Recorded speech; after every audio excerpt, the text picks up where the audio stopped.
Dear students, today I am going to speak on emotional intelligence, संवेगात्मक बुद्धि पर आज मैं बात करूंगा। What is emotional intelligence? एक अमेरिकन मनोवैज्ञानिक हुए डैनियल गोलमैन।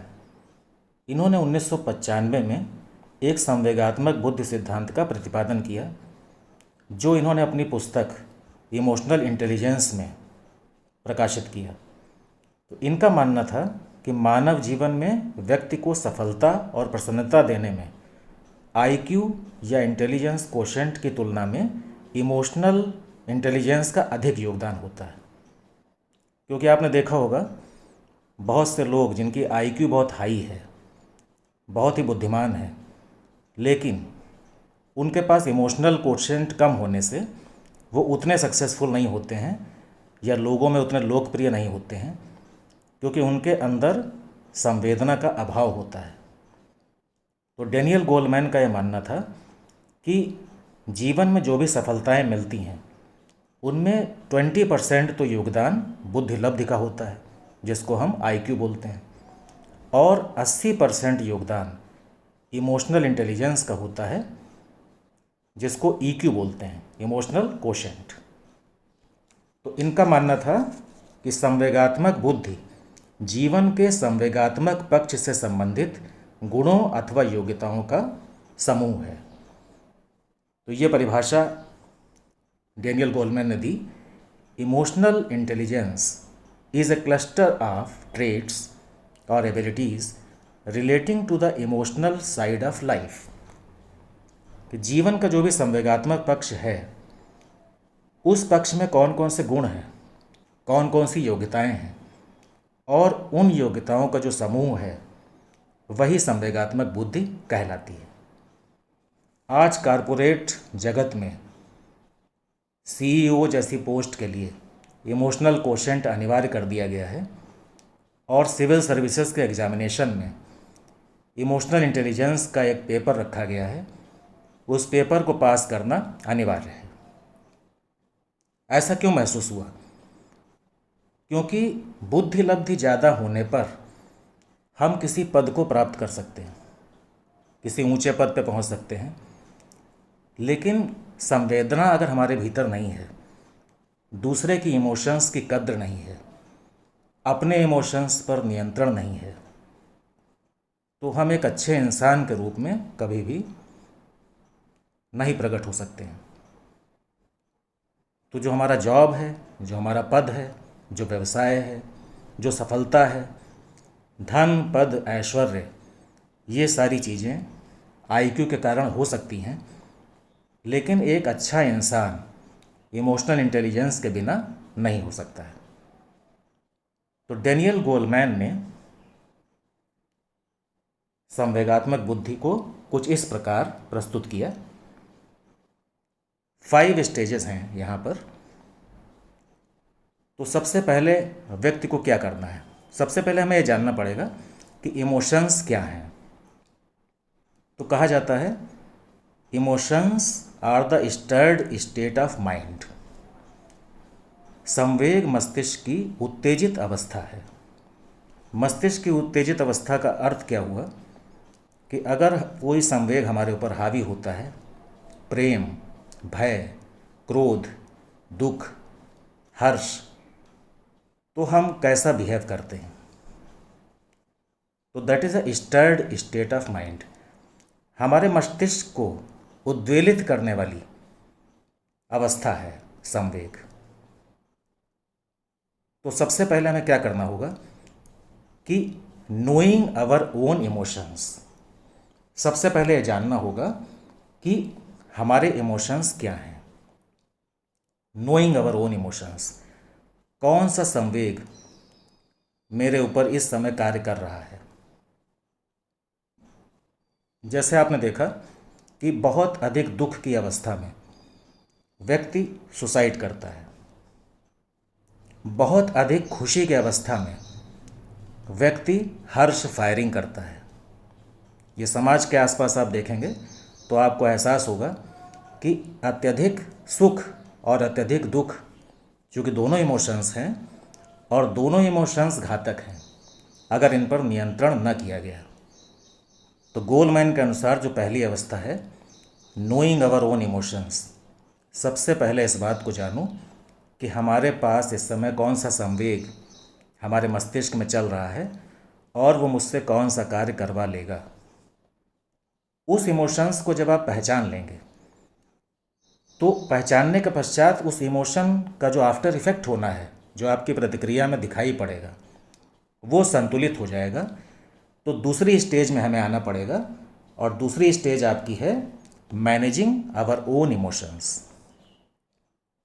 जो भी इमोशन हमारा चल रहा है उसको मैनेज करना। हाउ टू मैनेज, कैसे उसको मैनेज किया जाए ताकि वो घातक सिद्ध ना हो जाए। क्योंकि आपने देखा कि दुख भी घातक है और सुख भी घातक है अगर उसे मैनेज न किया गया, अगर उसे नियंत्रित न किया गया। आसपास के समाज में आप देखते हैं इमोशंस के चलते बहुत सारी घटनाएं होती हैं, बहुत से झगड़े होते हैं और व्यक्ति की हत्या तक हो जाती है, व्यक्ति आत्महत्या भी कर लेता है। इसका आशय यह है कि इमोशंस को मैनेज करना, मैनेज करने के पश्चात उनका जो आफ्टर इफेक्ट होगा वो फेवरेबल होगा।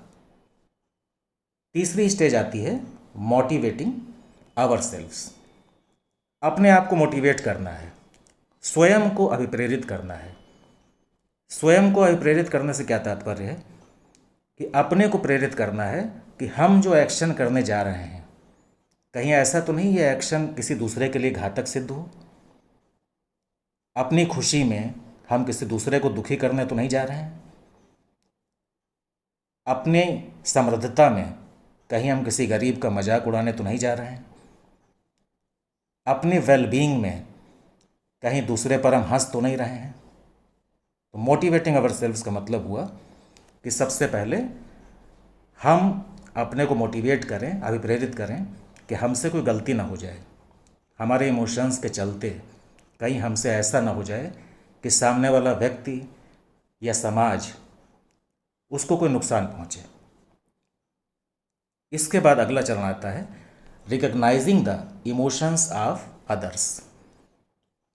अब बात आती है कि आपके सामने जो व्यक्ति है, सामने जो समूह है, उस समूह में कौन से इमोशंस चल रहे हैं। अगर एक व्यक्ति आपके सामने बैठा हुआ है तो उस व्यक्ति के मस्तिष्क में क्या चल रहा है, उसके मस्तिष्क में कौन सा इमोशन इस समय कार्य कर रहा है। अगर हम उसको पहचानने में सफल हो जाएं तो हमारे लिए रिलेशनशिप को हैंडल करना आसान हो जाएगा। क्योंकि जो अंतिम चरण है वो है हैंडलिंग रिलेशनशिप्स, संबंधों का निर्वहन करना। तो जब तक हम दूसरे के संवेगों को जान नहीं पाएंगे, रिकॉग्नाइज नहीं कर पाएंगे, तब तक हम रिलेशनशिप को हैंडल नहीं कर पाएंगे, संबंधों का निर्वहन नहीं कर पाएंगे। तो ये बहुत ही क्लासिफिकेशन इफ़ेक्टिव है कि शुरुआत में सबसे पहले अपने इमोशंस को देखो कि हमारे इमोशंस कौन से हैं, कौन सा संवेग हम पर हावी हैं। उसके पश्चात उनको मैनेज करना है कि कैसे उन इमोशंस को हम मैनेज करें कि कोई इसका नुकसान ना हो जाए। उसके बाद स्वयं को अभिप्रेरित करना है, मोटिवेट करना है। और मोटिवेट करने के पश्चात ये देखना है कि रिकॉग्नाइज करेंगे दूसरे के इमोशंस को, सामने वाले व्यक्ति के, सामने वाले समूह के इमोशंस को रिकॉग्नाइज करने के पश्चात फिर हम रिलेशनशिप को हैंडल कर पाएंगे। तो इस प्रकार से एक सफलता हमें प्राप्त होती है कि किस प्रकार से हम संवेगों को समझें, संवेगात्मक ज्ञान को समझें। जैसे एक उदाहरण के तौर पर हम शिक्षक को ले लेते हैं और शिक्षक क्लासरूम में है। अगर शिक्षक की इमोशनल इंटेलिजेंस हाई है, उसका ईक्यू हाई है, तो हाई ईक्यू से क्या होगा, हाई ईक्यू उसको इस लायक बनाएगा कि वो इस पांचों चक्र को समझ सके। उसके सामने जो छात्र है, उस छात्र के भीतर कौन सा संवेग चल रहा है, शिक्षक की अपनी मनोदशा क्या है, किस प्रकार के विचार, किस प्रकार का संवेग शिक्षक के स्वयं के भीतर चल रहा है। मान लीजिए एक शिक्षक को उसके अधिकारी ने डांट दिया या क्लास में पहुंचने से पहले उसका किसी से झगड़ा हो गया, या किसी ट्रैफिक जाम में फंसकर वो शिक्षक विद्यालय पहुंचा और क्लासरूम में गया। अब उसकी मानसिक स्थिति कैसी है, उसके मन में कौन सा संवेग चल रहा है। तो अगर इमोशनल कोशेंट हाई नहीं होगा तो चूंकि मन के भीतर दुख भरा हुआ है, झंझलाहट भरी हुई है, तो क्लासरूम में छात्रों के साथ उसका व्यवहार कैसा होगा, इमोशनल इंटेलिजेंस के अभाव में। लेकिन वहीं अगर शिक्षक का ईक्यू हाई है तो वो अपने इमोशंस को समझेगा कि मेरे भीतर ये चल रहा है, उन इमोशंस को मैनेज करेगा, मैनेज करने के बाद खुद को मोटिवेट करेगा, अभिप्रेरित करेगा। उसके बाद कक्षा में जो छात्र बैठे हुए हैं उन छात्रों के भीतर वैयक्तिक भिन्नता के कारण अलग अलग इमोशंस हो सकते हैं, उन इमोशंस को रिकॉग्नाइज करेगा और रिकॉग्नाइज करने के बाद छात्रों के साथ जो रिलेशनशिप है, संबंधों का निर्वहन, उसको भली प्रकार से कर सकेगा। तो आप देख रहे हैं कि इमोशनल इंटेलिजेंस कितना महत्वपूर्ण पक्ष है। इसके अभाव में आपकी इंटेलिजेंस का कोई लाभ नहीं, आपकी हाई आईक्यू का कोई बहुत अधिक लाभ नहीं होने वाला है। इसके पश्चात हम देखते हैं कि जब इमोशनल इंटेलिजेंस हमारे भीतर आ जाती है तो हमारे भीतर कौन कौन सी क्षमताएं पैदा हो जाती हैं, क्या लाभ होता है इमोशनल इंटेलिजेंस का। तो सबसे पहला लाभ जो हमें होगा वो सबसे पहला लाभ है अंडरस्टैंडिंग इमोशंस। इमोशंस को समझना, चाहे वो स्वयं को हों चाहे वो दूसरे के हों। इमोशंस को समझने के बाद जो भी क्रिया हम करेंगे वो क्रिया कभी भी इस प्रकार की नहीं होगी जो दूसरे को कष्ट दे, दूसरे को दुख दे और स्वयं को दुख दे। कई बार ऐसा होता है, इमोशंस के चलते हम कुछ ऐसे निर्णय ले लेते हैं, कुछ ऐसी हरकत कर जाते हैं जिसका पश्चाताप हमें करना पड़ता है। लेकिन इमोशनल इंटेलिजेंस अगर हमारी बढ़ी हुई है तो इमोशंस को समझने के बाद ही हम क्रिया करेंगे, जिसको रिस्पॉन्स बोलते हैं। एक है रिएक्शन, दूसरा है रिस्पॉन्स। तो रिएक्शन का अर्थ है अनअवेयर हैं आप मूर्छित अवस्था में हैं और आप कोई प्रतिक्रिया कर देते हैं। लेकिन अगर आप अवेयर हैं तो अवेयर होने पर जो प्रतिक्रिया आप करेंगे वो जांची परखी होगी। तो इमोशंस को अंडरस्टैंडिंग करने की क्षमता इमोशनल इंटेलिजेंस आपको देती है।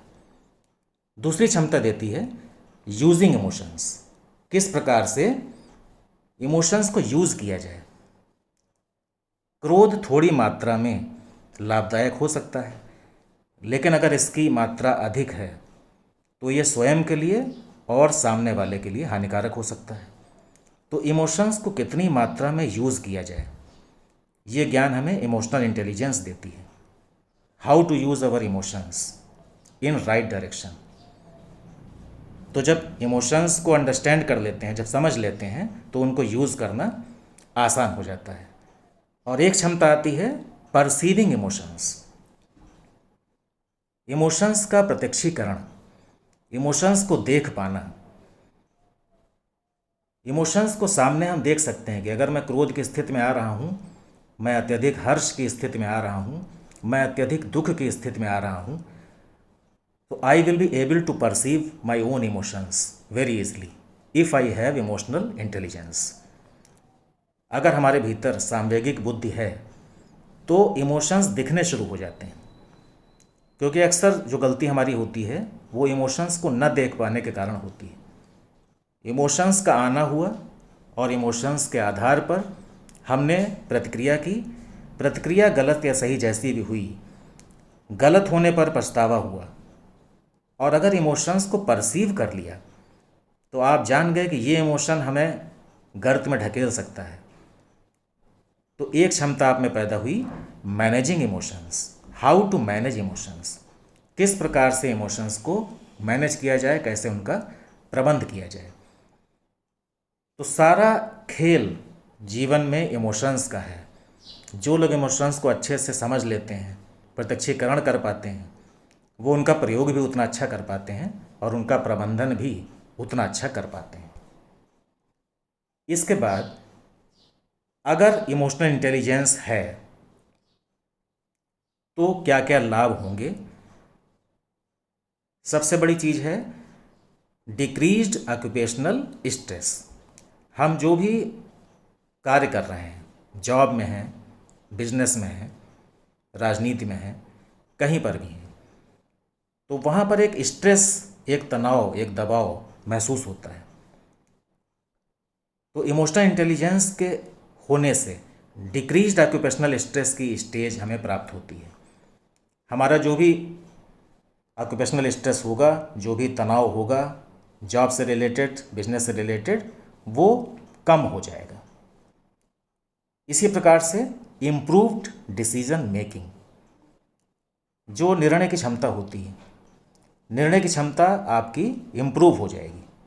बहुत अच्छा निर्णय आप ले सकेंगे, क्योंकि कहा गया है when you are angry don't make any decision. जब आप क्रोध में हैं तो कोई भी डिसीजन न लें। When you are emotional don't make any promise. जब आप इमोशनल हैं तो कोई वादा न करें। अर्थात इमोशंस आपसे कुछ करवा लेगा, क्योंकि आप उसको समझ नहीं पा रहे हैं कि इमोशन किधर आपको ले जा रहा है। तो जैसे ही हम जान लेते हैं, प्रत्यक्षीकरण कर लेते हैं अपने इमोशंस का, वैसे हमारी डिसीजन मेकिंग भी इम्प्रूव हो जाती है। और डिसीजन मेकिंग इम्प्रूव होने के साथ साथ जो ओवरऑल हमारी वेलबींग है, इंक्रीज्ड पर्सनल वेलबींग। वेलबींग का मतलब जो हमारा कल्याण है, मनुष्य का स्वयं का कल्याण है, वो वृद्धि को प्राप्त हो जाता है। पर्सनल वेलबींग का मतलब क्या है कि हम सेटिस्फाई हैं अपनी लाइफ से, हमारे रिलेशंस अच्छे हैं, हमारा इमोशनल स्टेटस अच्छा है, फाइनेंशियल क्राइसिस हमें नहीं है, लोगों में हमारा सम्मान है। तो पर्सनल वेलबींग भी इमोशनल इंटेलिजेंस के चलते अच्छी हो जाएगी। और इसी के साथ इंक्रीज्ड लीडरशिप एबिलिटी, जो आपके भीतर नेतृत्व का गुण है, वो भी वृद्धि को प्राप्त हो जाएगा। क्योंकि एक अच्छा लीडर इमोशनली बैलेंस्ड होना चाहिए। उसके जितने भी फॉलोवर्स हैं, वो फॉलोवर्स उस लीडर को फॉलो करने जा रहे हैं। और अगर लीडर इमोशनली बैलेंस्ड नहीं है तो हो सकता है वो कुछ ऐसा आदेश दे दे, कोई ऐसी बात कर दे जो घातक सिद्ध हो।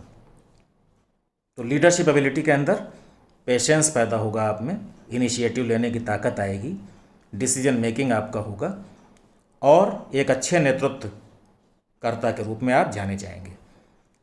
जब लीडरशिप एबिलिटी डेवलप हो जाएगी तो इंक्रीज्ड टीम परफॉर्मेंस, जो भी आपकी टीम होगी उसकी परफॉर्मेंस भी वृद्धि को प्राप्त होगी, वो भी बढ़ जाएगी। क्योंकि टीम परफॉर्मेंस में भी एक लीडर है जिसको टीम को लेकर चलना है। और अगर टीम के सदस्यों के इमोशंस को समझे बिना लीडर अपनी किसी बात को थोपता है तो निश्चित रूप से टीम के भीतर असंतोष उत्पन्न होगा, और उस असंतोष के चलते टीम के परफॉर्मेंस भी प्रभावित होगी। इसलिए लीडर के लिए आवश्यक है कि इमोशनल इंटेलिजेंस को रखते हुए किस प्रकार से वो अपनी टीम के परफॉर्मेंस को ऊंचाइयों तक ले जाए। तो आपने देखा कि किस प्रकार से इमोशनल इंटेलिजेंस हमारी डे टू डे लाइफ में हमारे लिए एक वरदान साबित हो सकती है। अगर हमारे पास आईक्यू है, बहुत हाई आईक्यू है, और इमोशनल इंटेलिजेंस नहीं है, तो हमें जो नुकसान होगा, समाज को जो हमसे नुकसान होगा, उसकी कल्पना आप कर सकते हैं। और आप देख भी रहे हैं कि किस प्रकार से समाज में इमोशनल इंटेलिजेंस के अभाव के चलते नुकसान हो रहे हैं। तो एक शिक्षक के लिए इमोशनल इंटेलिजेंस कितनी आवश्यक है। अगर शिक्षक इमोशनल इंटेलिजेंस में बहुत ही आगे है तो उसके छात्रों में ये कैपेबिलिटी ट्रांसफ़र होगी, वो अपने छात्रों को भी इमोशनली इंटेलिजेंट बना सकेगा। और यही छात्र भविष्य में अलग अलग पदों पर आसीन होंगे, अलग अलग क्षेत्रों में जाएंगे। तो अगर शिक्षक अपने इमोशंस को बैलेंस करना जानता है तो वो अपने छात्रों में इस गुण को विकसित कर सकता है, इस बुद्धि को विकसित कर सकता है। और इस बुद्धि के विकसित होने से समाज का स्वरूप ही बदल जाएगा।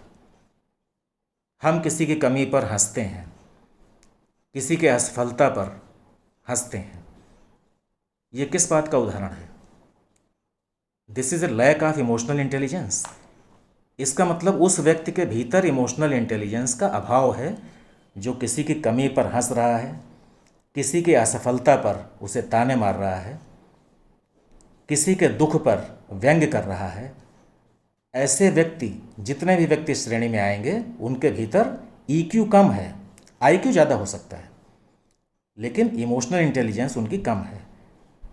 तो क्या आप ऐसे व्यक्ति को पसंद करेंगे जिसके भीतर इमोशनल इंटेलिजेंस कम हो? निश्चित रूप से नहीं।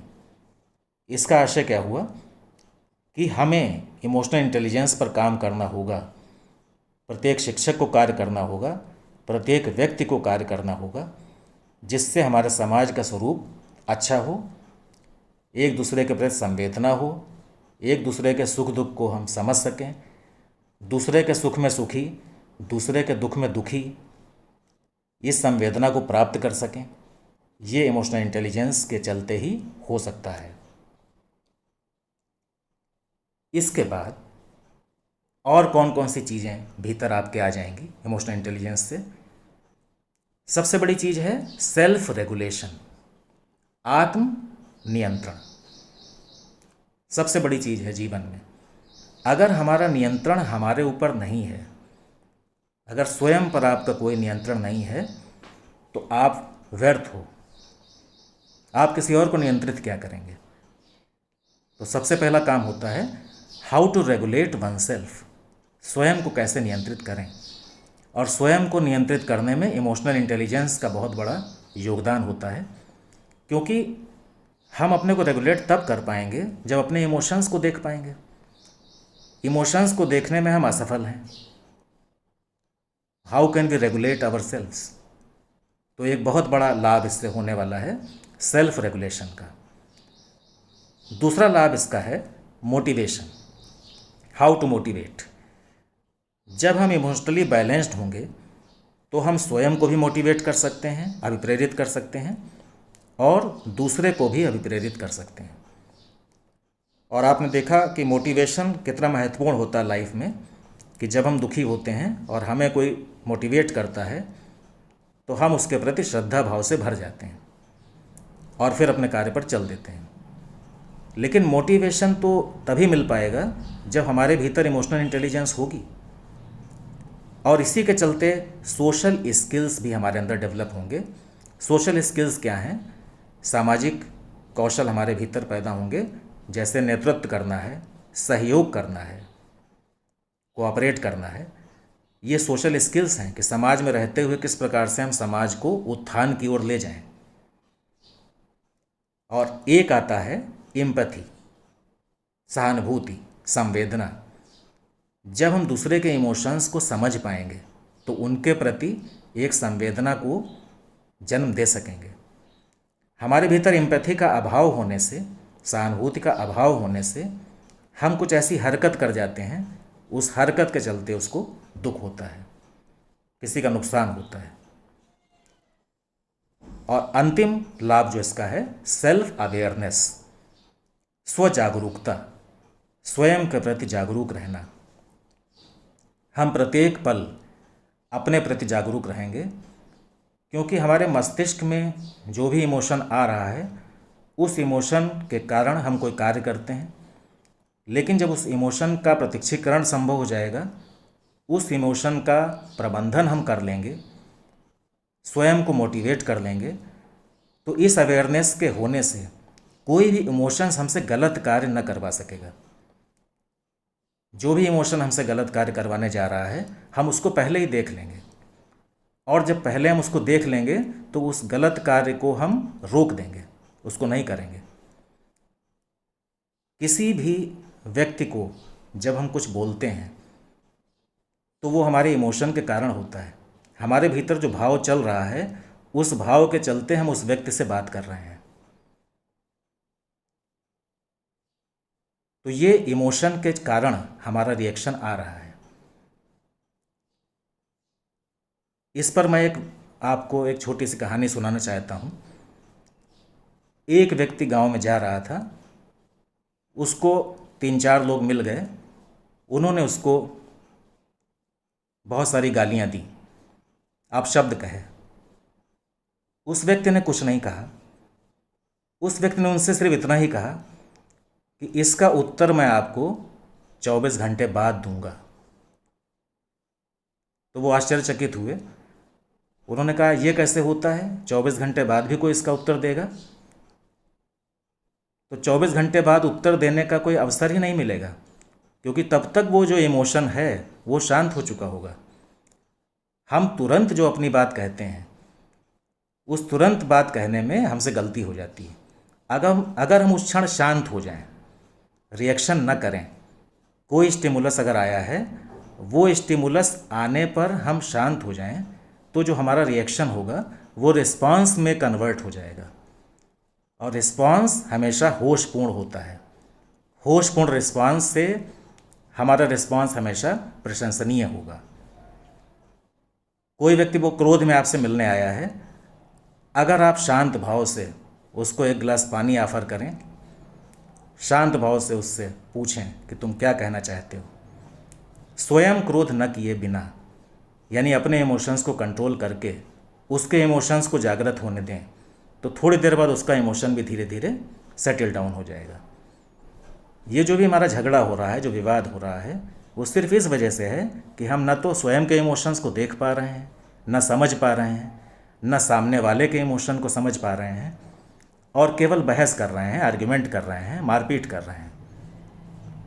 तो आप देख रहे हैं कि इमोशनल इंटेलिजेंस कितना बड़ा रोल अदा कर रही है समाज में शांति स्थापित करने के लिए। समाज की शांति इमोशनल इंटेलिजेंस से स्थापित हो सकती है, अगर प्रत्येक व्यक्ति इसके महत्व को समझ सके। तो इमोशनल इंटेलिजेंस का कॉन्सेप्ट बहुत ही महत्वपूर्ण है हम सभी के लिए। प्रत्येक व्यक्ति को इसको धारण करना होगा, और जितना हम EQ को हाई करते चले जाएंगे, उतना ही अधिक हमें मानसिक शांति का अनुभव होगा। जब मन शांत होगा तो समाज शांत होगा, और जिस शांति की हम कल्पना करते हैं, विश्व शांति की कल्पना करते हैं, वो विश्व शांति भी स्थापित हो सकेगी। मेरी शुभकामनाएं आपके साथ हैं। आप सभी सफल हों, सुखी रहें, प्रसन्न रहें। Wish you all the best.